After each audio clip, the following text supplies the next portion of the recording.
Hi Kenyans, and welcome to the Perspective Show.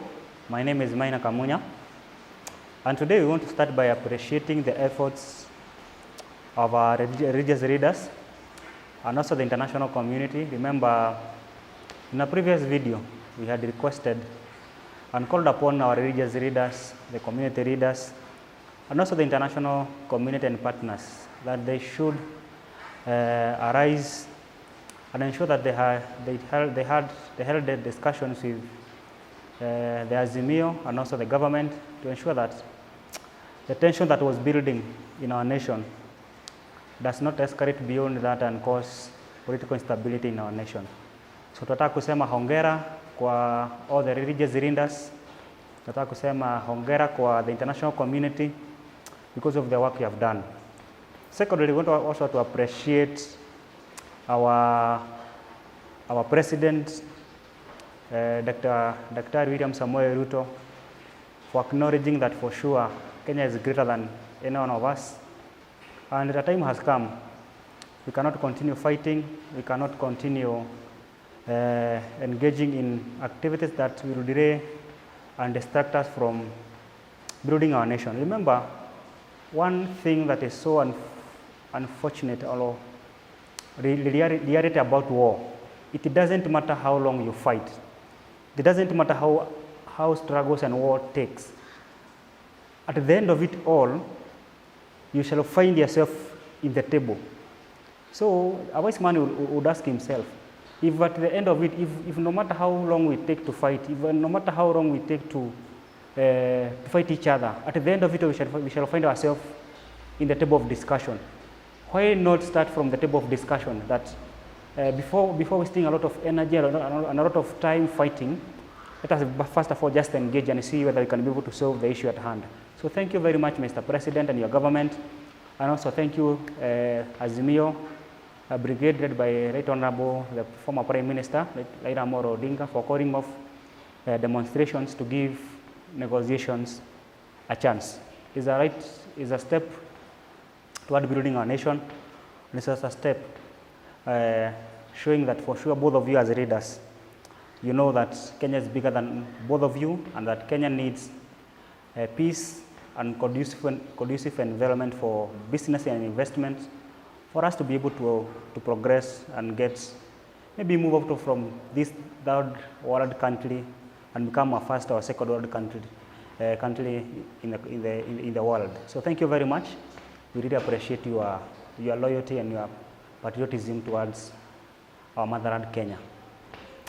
Today we want to focus and ask ourselves simple questions.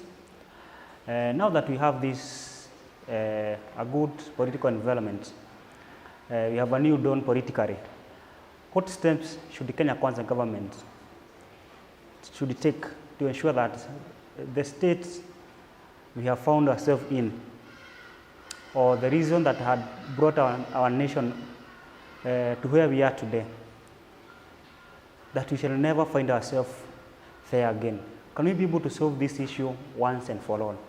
And before I proceed further, I want to request, if you have not yet subscribed, please consider to subscribe, like, and also share this video. So we want to ask ourselves these three questions. What is the way forward for Kenya? Now that we shall enjoy this political stability, political good environment out of the result of later calling of maandamano and giving negotiation a chance. And we are hoping that this negotiation will start as soon as possible so that now the Kenya Kwanza can kick off and hit the ball running to ensure that they implement the manifesto that they promised Kenyans during the campaign. One of the issues that was being raised by the Azimio Brigade and as a reason for their protest and picketing was the cost of living. The other one was the issue of the IBC. The other one was the issue of poaching of member of parliament from Azimio and being brought to Kenya Kwanza government. So these are the things that we're going to address and also look what is the way forward concerning these issues, that we may be able to solve them once and for all. Let us start by the cost of living. Today as we speak, if the Kenya Kwanza government can be able to solve the issue of cost of living, the issue of unga, petroleum, electricity, the Azimio brigade, we have no reason to demonstrate or to picket. We want to borrow a practice that was done by Kibaki regime when he came into power in 2002. In a previous video, I had suggested or I had highlighted that when Kibaki came into power, he found a very, very broke country. And he knew that it was no time for politics. And one thing that he did is to ensure that he brought all the leaders together, those who are in the opposition and those who are in the government. That did not mean that he brought the opposition to the government. Remember, by that time, Uhuru Muigai Kenyatta was the leader of the opposition. And what he did, or what happened, he was never given a handshake to the government, right? But they gave the president and the government a very conducive environment for it to be able to implement its manifesto. Therefore, the Kenya Kwanza government need to, as fast as possible, ensure that you bring all the leaders, all of them together. Ensure that, as the president has said, ensure that there is a framework to ensure that checks and balancing are done by the opposition as per the law, and also from your side, ensure that no politicking goes on. Avoid as much as you can politics. Focus on implementing the agenda. Kibaki took the economy when it was 0.04%. And by the time we were done with the first term of Kibaki, the economy was at around 7.2%. So therefore, you can see how fast the economy was able to grow. He brought about initiatives, he brought about interventions that were able to boost the economy and grow very fast. Therefore, Kenya Kwanza government, you have started very well by ensuring that you are giving subsidies to the production and not to the consumption.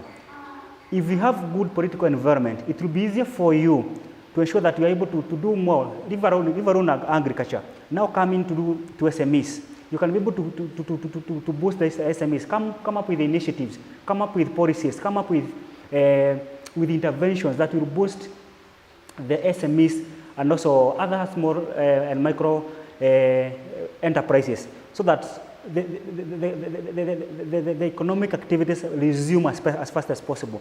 Therefore, without a good political environment, without a good business and investment environment, we may not be able to do that. But now, because there's no more picketing, no more mandamanos, Kenya Kwanza government, ensure that you move as fast as possible, because by doing so, in the next around 3 or 4 years, we may start feeling the effect of political stability and also good environment for business and investment. So therefore, the president, the deputy president, as much as you can, avoid the politics, keep politics aside. Let us now focus on fulfilling the agenda. Hustler Fund is a good initiative. Subsidies is a good initiative, and it will boost and also ensure that we get to where we want to be. Construction of dams, as much as we can, because we can no longer rely on rain to do agriculture. So you had a very good manifesto, so that if this manifesto is able to be implemented as per the rata, it will be so easier for Kenya to realize its economic dream as per the manifesto that you have presented to Kenya. So therefore, we want to urge all Kenyans, and especially those in Kenya Kwanza government, avoid engaging the opposition in politics. Engage them in things that are concerning about development, concerning about economic progress. That way shall be good. So therefore, we want to call upon the government, especially those in power and also opposition. Let us give this regime a chance to implement their manifesto. The second issue we want to address is the issue of IEBC. Kenya have suffered, and in most of the times that we have chaos in our nation, if you try to trace the origin, it's about the electoral injustices. We had the same in 2007, we had the same 2013 and 2017 and now 2022. And this is an issue that we need to solve once and for all. At the Kenya Kwanza government, we have tried this time round. We moved from the politics of tribe to the politics of issues. We did not vote for William Ruto because he was a Kalenjin. It was no longer about where one comes from. It was about the manifesto. Therefore, we can confidently say that we are growing as a nation. We are growing in terms of democracy. We are no longer about, it's no longer about being a Luo, being a Kamba. No, no, no. That was far aside. In fact, this election is one of the most, a case study that we can use to show that it was not about where one comes from, but it was about the issue, the manifesto that they had that made them to be elected. Therefore, if we are able to solve the issue of IEBC once and for all, we can be guaranteed 100% that we shall never find ourselves again in violence, in chaos, as to the political injustices. Because you see, later in 2007, said that the election had been rigged. In 2017, he said that the election had been rigged. In 2022, he also said that the election had been rigged. And you look at our commission, it can tell you there is an issue that needs to be addressed from the IEBC. Therefore, because the steps that have been taken to ensure that the process of recruiting new IEBC commissioners will be a bipartisan approach, that's a good step. But also let us ensure that we have good systems and good legal framework to ensure that we shall never find ourselves again where we found ourselves, because IEBC and electoral justice in general, and especially at the presidential level, has a problem. We do not have issues when it comes to governor. We don't have issues when it comes to member of parliament. We rarely see bloodshed because of disputed election concerning women rep, concerning senators. We generally have an issue at the national level. Therefore, we want to call upon those in charge of recruiting new IEBC commissioners, kindly ensure that you put the best legal framework in place, borrow from the best electoral models we have in the world. There are countries that do their election. They've never experienced violence. They never experienced chaos. They finish the election, and the following day, the country is peaceful, and they continue the business of running the nation without any disruption. So therefore, kindly do that. So the third issue we want to look at is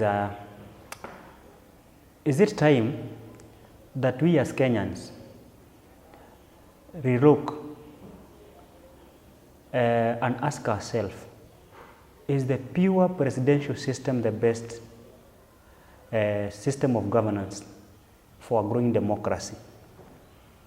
Under the 2010 Constitution, we have had now 3 presidential elections. And all these elections had chaos, violence, destruction of property, and even to some extent loss of lives of innocent Kenyans. In 2013, in 2017, in 2022, all those elections were characterized by bloodshed, by looting, destruction of property.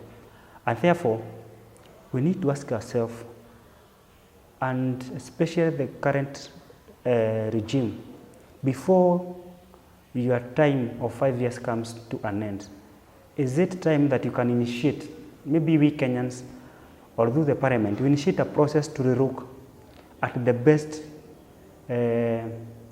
system that can be able to accommodate, especially those who are vying for the presidential system or for presidential elections. Because I think parliamentary system of governance will be better for us, because it will reduce the tension for those who are vying for the presidential election, because they already know, as we speak, it's a matter of do or die. Because if you lose, you go back home, you go back to the street. But if you win, it is the winner takes it all. So therefore, we need to look, and because it seems the presidential system is not the best for us from where we sit. It is bringing more destruction. It is derailing development. It is a hindrance to the growth of our democracy, and especially at the national level. So therefore, I think it is time that we start relooking and having those constitutional engagement concerning the best system that we may need to ensure that our governance our democracy matures as time goes by. So therefore, we are waiting to see, and we want to invite all Kenyans, all the civil organizations, the religious leaders, or even those in the political space. Please, we can initiate that conversation so that we are able to get the feelings of Kenyans. We are able to have a carried conversation on the best system of governance that can suit and be able to solve our problem. Because this presidential system, we borrowed from the West, and I think it is not the best, especially when it comes to a growing democracy. So thank you very much, and let us see you in our next episode.